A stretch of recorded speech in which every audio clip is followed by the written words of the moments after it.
Hello. Well, my hair is definitely getting corona long. Well, I didn't make an appointment yet and with a hairdresser. But yeah, I mean,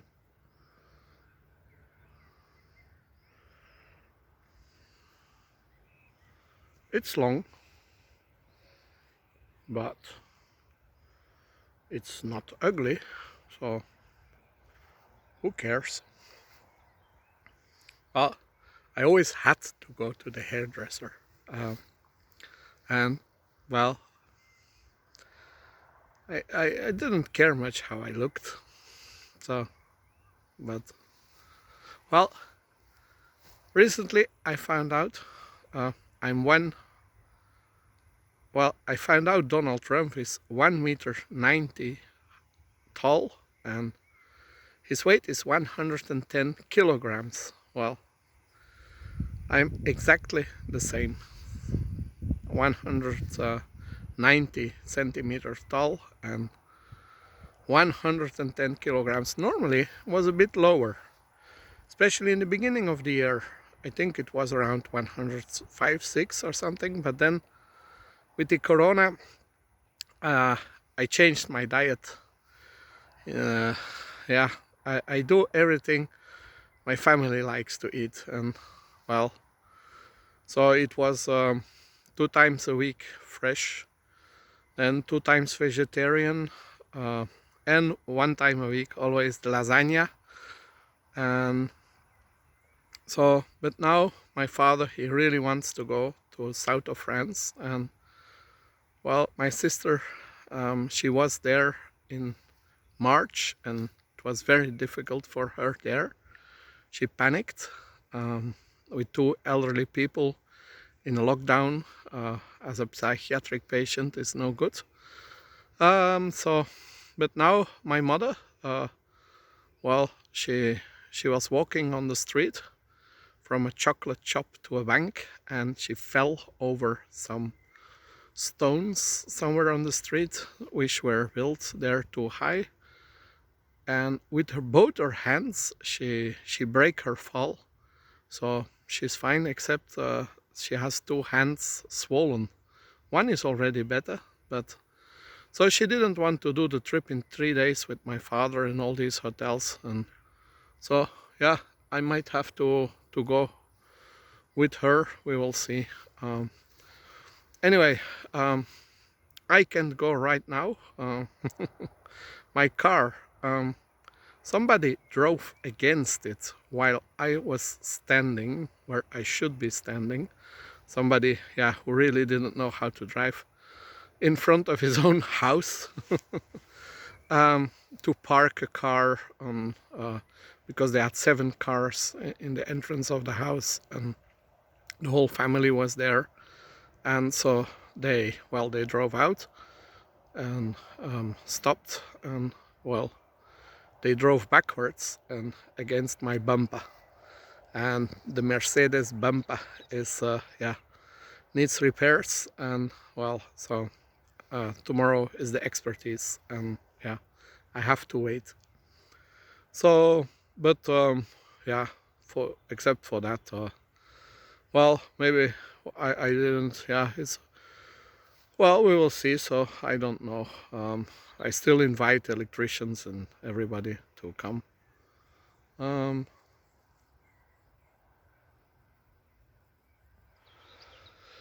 so yeah, and I got a viewing this morning. I dressed up a bit. He said he worked in the diamond sector and he wanted to rent the office, but he didn't show up. So it's always best just to go when the people ask to come for the viewing. Because yeah, he said yesterday, can I come at 6 after his work? But then yeah, I have dinner, and I maybe wanted to go to the beach a bit like the day before. So I said, can you come before your work? And yeah, I suggested 7 in the morning. I'm up at 5. So, but he, yeah, he says too early, 6, 8, 9. Well, he chose 9:30, but he didn't show up. So I've been waiting there for quite some long time, and nobody showed up. I called him, of course, after half an hour. Of course, he didn't take up the phone.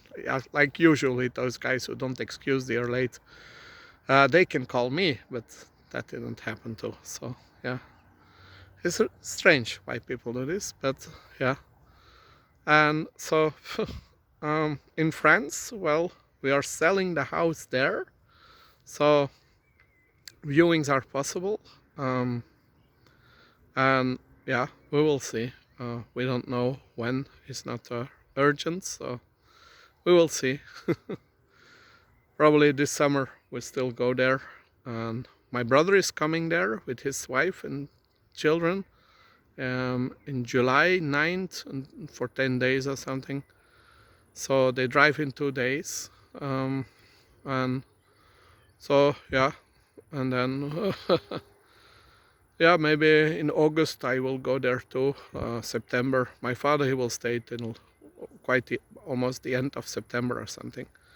So yeah, that's the program for this summer. And well, I intend to think more. And yeah, for love, I feel happy because yeah, I stay focused. And we will see. Yeah, I don't want to love somebody else. I don't want it. So it's very simple. And well, it's girls enough on the planet that they are not, they should be special. If you feel special empathy for somebody, and well, sometimes you can compare with, yeah, the like kings. They used to be well, appointed by God. That's what they said.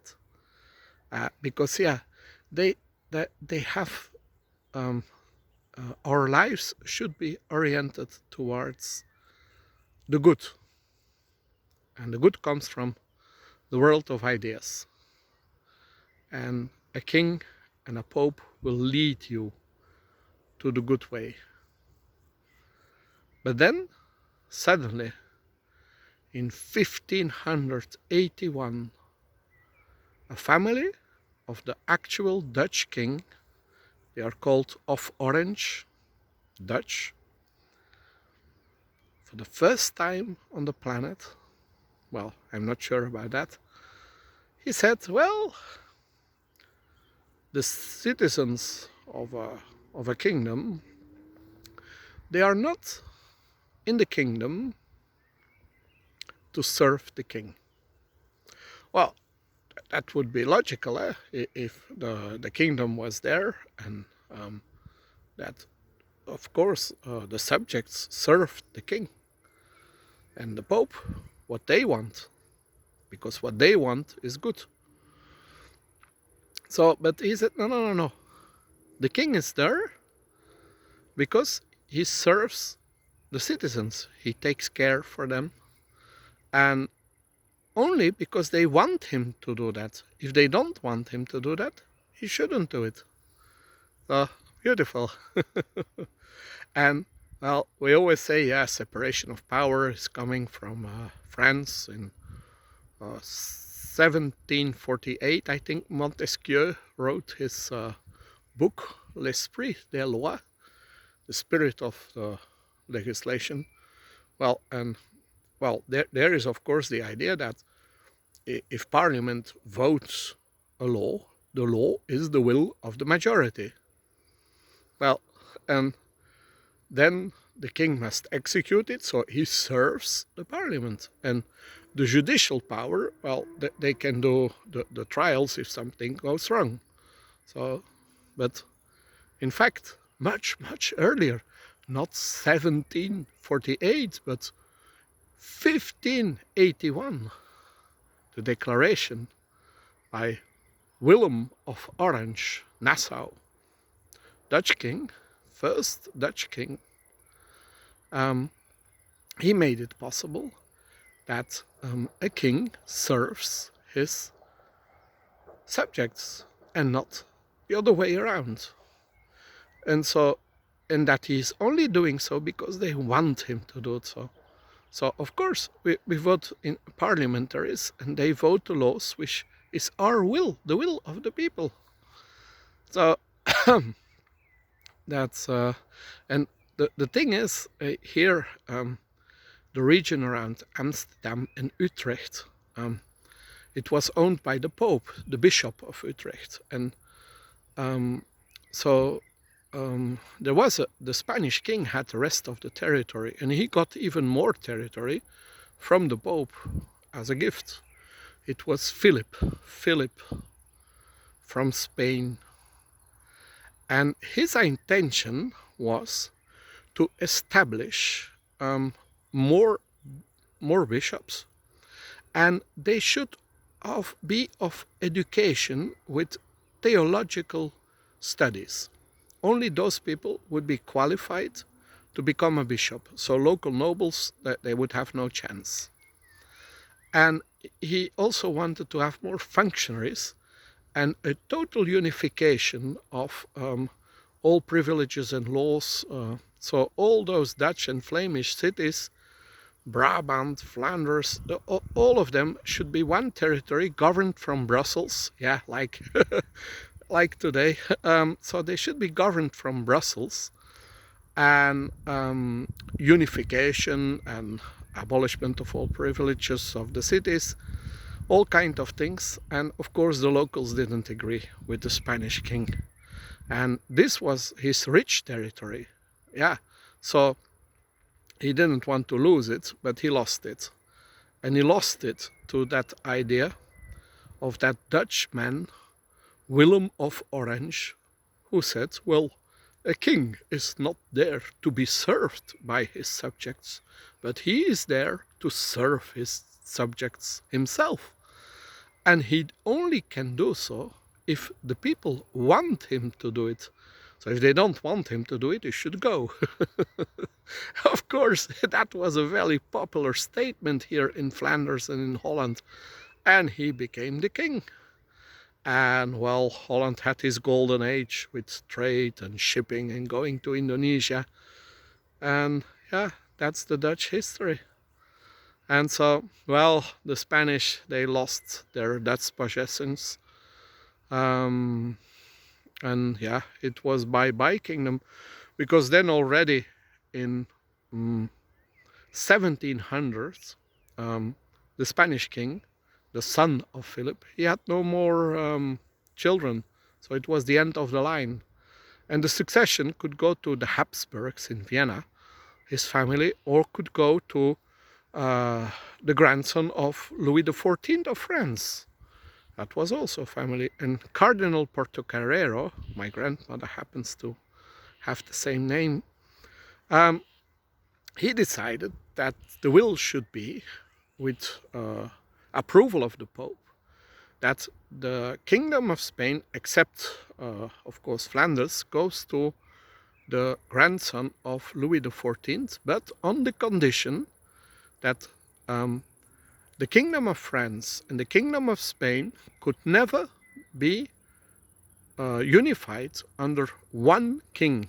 Should always remain two kingdoms with two separate kings. That was the condition of the will, of a quite big inheritance of, well, the entire Spanish colonies and all of the empire of the Spanish. So, and yeah, it was executed in that way, with approval of the Pope, which was very important to the King of Spain who made this will. And so the Cardinal had taken care of everything. So that was already the end. Well, in between 1580 and 1700, we have, of course, in 1600 something, Don Quixote. Don Quixote, yeah, about that knight, well, who didn't have a fight to fight, and so instead he goes on a donkey, and he starts fighting windmills. And the whole funny story about this Don Quixote, written by Cervantes, was very popular in the Spanish Empire. Everybody laughed at it, but yeah, that's the Spanish Empire. Yeah, and there was a different mentality, and yeah, it was more modern. And well, about 120, almost 120 persons I have explained in my text. And yeah, I can do a lot more, but I don't want to. I fill my days with different things.